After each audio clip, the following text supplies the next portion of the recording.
ایک دفعہ انگلی کے اشارے سے ابو لہب نے کہا تھا نبی پاک کو آپ کا ہاتھ ٹوٹ جائے، اللہ نے فرمایا تبت یدا ابی لہب و تب، تو کہتا ہے میرے نبی کا ہاتھ ٹوٹ جائے تیرے دونوں ٹوٹ جائیں گے۔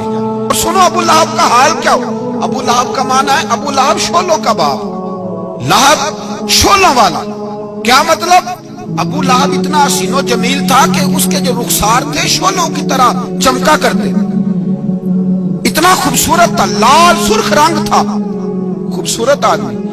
عرب میں جب غربت تھی تو اس کے گھر میں اس وقت بھی 2 اینٹیں سونے کی تھی، اتنا مالدار آدمی اور سردار تھا سارے مکے کا، لیکن نبی پاک کی بے ادبی کی تمہیں پتہ ہی نہیں کہ رب دنیا میں سب سے زیادہ ناراض ہی اس سے ہے جو اس کے رسول کا بے ادب ہے، سب سے زیادہ ناراض ہی اسی سے۔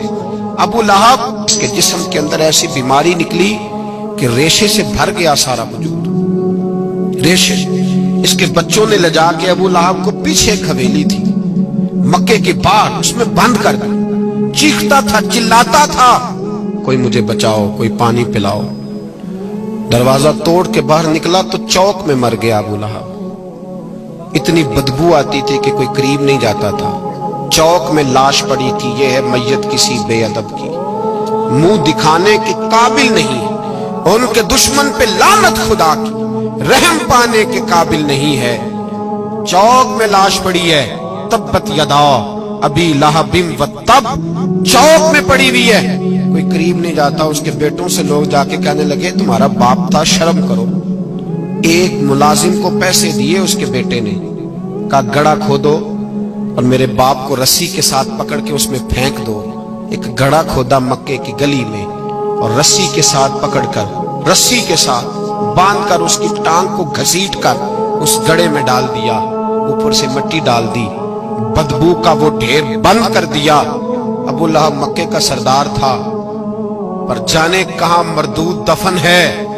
لیکن میانی صاحب کے قبرستان میں جاؤ، میانی صاحب کے قبرستان میں وہ علم الدین جسے اپنا نام بھی نہیں لکھنا آتا تھا، ہزاروں لوگ روزانہ اس کی قبر پہ کھڑے ہوتے ہیں اور رسول اللہ کی نعتیں سناتے ہیں۔ جا کے دیکھو تو صحیح منظر کتنا بدل گیا۔ اور جب غازی علم دین شہید کا جنازہ اٹھا تو امیر ملت پیر جماعت علی شاہ صاحب کی چیخ نکل گئی اور ڈاکٹر اقبال رونے لگے اور قائد اعظم تڑپنے لگے، منتیں کرتے تھے محمد علی جناح کہ یارو تھوڑے پیچھے تو ہٹو، میرا بھی دل کرتا ہے میں بھی ذرا اسے کندھا دے لوں، ذرا پیچھے تو۔